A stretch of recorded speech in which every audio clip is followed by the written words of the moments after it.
कभी आप ब्रह्म मुहूर्त में जगे? जगकर देखिए, संध्या होने के पश्चात जब रात्रि का अंधकार सारे संसार को धीरे धीरे अपने अंधकार में निगलने लगता है, तो यही अंधकार ब्रह्म मुहूर्त में भोर होने से ठीक पूर्व तनिक अधिक काला हो जाता है। कुछ समझे? हमारा जीवन भी कुछ ऐसा ही होता है। जब हमारे जीवन की समस्याएं अपने अंत पर होती हैं, तो यही समस्याएं एक भीषण रूप लेकर हमारे समक्ष प्रस्तुत हो जाती हैं और ऐसे परिस्थिति में अधिकतर लोग हार मान जाते हैं, भय खा जाते हैं। परंतु यदि आप हार न माने, भय न खाएं, दृढ़ रहें, निरंतर आगे बढ़ते रहें, तो प्रकाश के रूप में हमारा स्वागत करने के लिए सूर्य उदय सदा हमारे समक्ष प्रस्तुत रहेगा। आपने बरगद के वृक्ष को देखा है? जितना विशाल उतना दृढ़। पतझड़ में वो सूख जाते हैं, परंतु दुर्बल नहीं होते, टूट कर गिरते नहीं। और उसके विपरीत दलदल में उपजे वृक्षों को देखिए, वो दिखने में तो बड़े होते, पतझड़ आए या शीत सदा हरे भरे होते, परंतु इतने दुर्बल होते हैं कि जल धारा के हल्के से वेग से वो गिर जाते हैं। परंतु ऐसा क्यों होता है? कारण है जड़ें।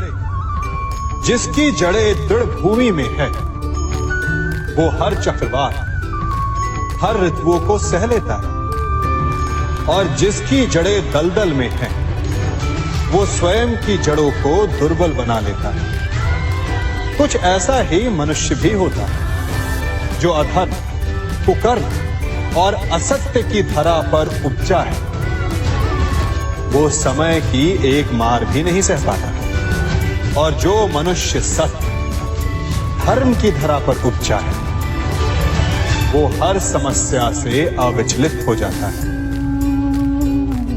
अब आप पर निर्भर करता है कि आप क्या बनना चाहते हैं।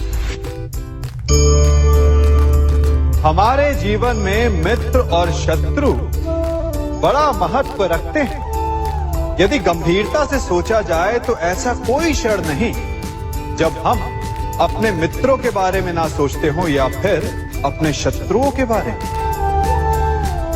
हमारा हर कार्य या तो हमारे मित्रों के हित के लिए होता है या फिर हमारे शत्रुओं के अहित के लिए। हम हर स्थान या तो अपने मित्रों के साथ होते हैं या फिर अपने शत्रुओं के साथ। कोई नहीं चाहता कि उनका शत्रु प्रसन्न रहे। हर कोई अपने शत्रु को नष्ट कर देना चाहता है और ऐसा करने के लिए वो हर संभव प्रयास करता है। उसे आर्थिक, मानसिक और शारीरिक हानि पहुंचाने का प्रयास करता है। परंतु यदि मैं आज आपको ऐसा मंत्र सिखाऊं जिससे आप अपने शत्रु को सदा के लिए नष्ट कर दे तो,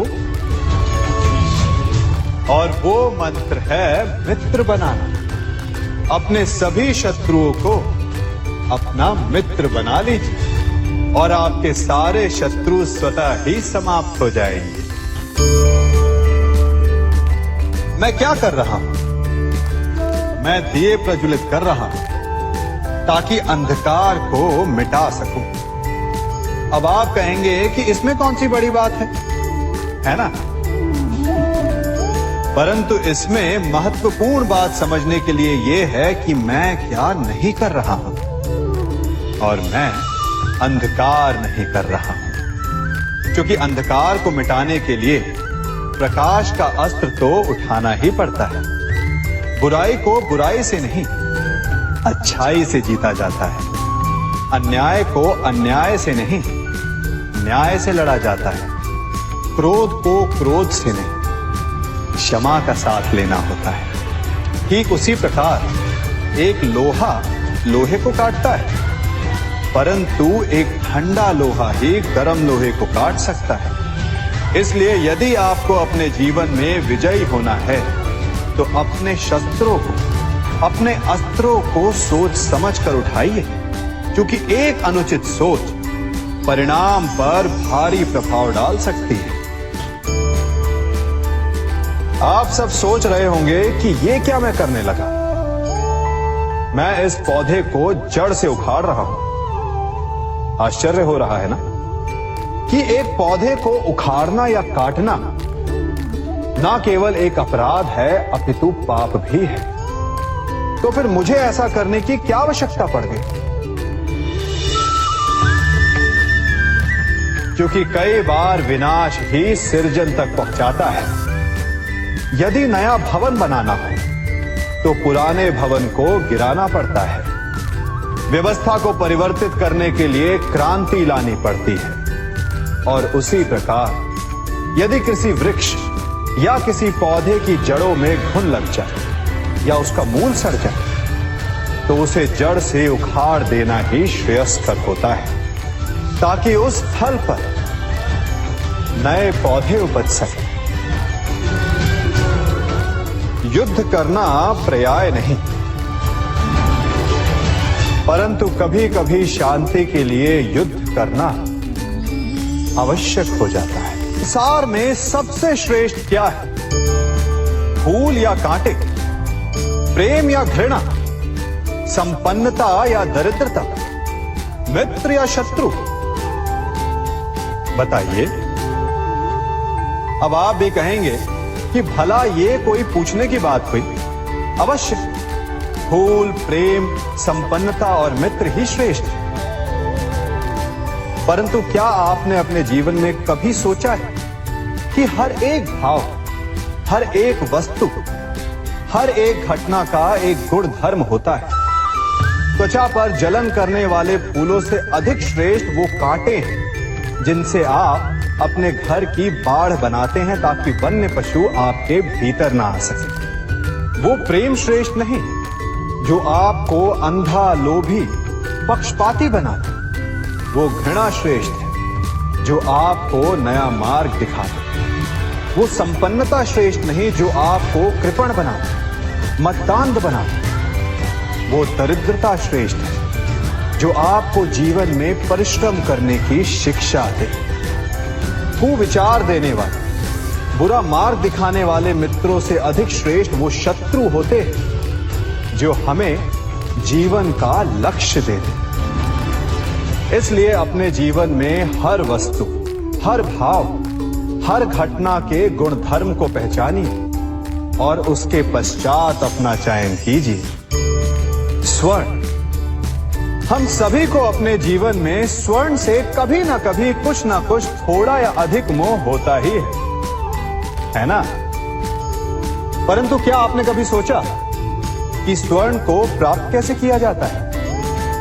जब भूमिगत खदानों से स्वर्ण को निकाला जाता है तब वो एक पाषाण की भांति होता है। ऐसा पाषाण जिससे आप किसी को भी मार सकते हैं, परंतु उसे आभूषण के रूप में स्वयं के शरीर पर धारण नहीं कर सकते। यदि उसे आभूषण बनाना है तो उसे लंबी यात्राएं करनी होती है। उस पाषाण को पिघलना होता है। सुनार के हथौड़ी की अनेकों चोटें खानी पड़ती है। फिर काट छाट और उसके पश्चात जाकर वो ऐसा आभूषण बनता है जो हमें वर्षों तक, सदियों तक लुभाता रहता है। इसलिए यदि आपको समय पर विजय पानी है तो स्वयं के निर्माण पर समय देना होगा। हम सभी सुनते आए कि जो वीर होता है, साहसी होता है, शौर्यवान होता है, उसके समक्ष सारा संसार झुकता है। वीर भोग्य वसुंधर। परंतु वीरता है क्या? शौर्य क्या है? साहस क्या है? साहस युद्ध नहीं, वीरता विजय नहीं, शौर्य कभी ना गिरना नहीं। साहस किसी चुनौती के समक्ष खड़े होने का भाव है, तो वीरता उस चुनौती को उत्तर देने के लिए पूर्ण परिश्रम लगा देना है। और शौर्य का अर्थ है गिरकर फिर से उठने का साहस रखना, बार बार प्रहार करके वीरता दिखाना, निरंतर प्रयास करते रहना, निरंतर परिश्रम करते रहना। इसलिए विजयी होने से अधिक महत्वपूर्ण है शौर्यवान होना, क्योंकि जो शौर्यवान है उसे विजय मिलना निश्चित है। कभी किसी पक्षी को घोंसले की नींव बनाते देखा है? अथक परिश्रम करके तिनका तिनका बिटोर कर वो पक्षी अपना घोंसला बनाता है, अपनी संतान के लिए एक सुरक्षित घर बनाता है। और फिर कहीं से तीव्र आंधी आती, भारी वर्षा होती और उसका घोंसला तिनका तिनका करके बिखर जाता है। फिर वो पक्षी क्या करता है? वो रोता नहीं, ना ही विलाप करता है। वो बिना विलंब करे फिर से अपना घोंसला बनाना प्रारंभ कर देता है और सफलता पाता है।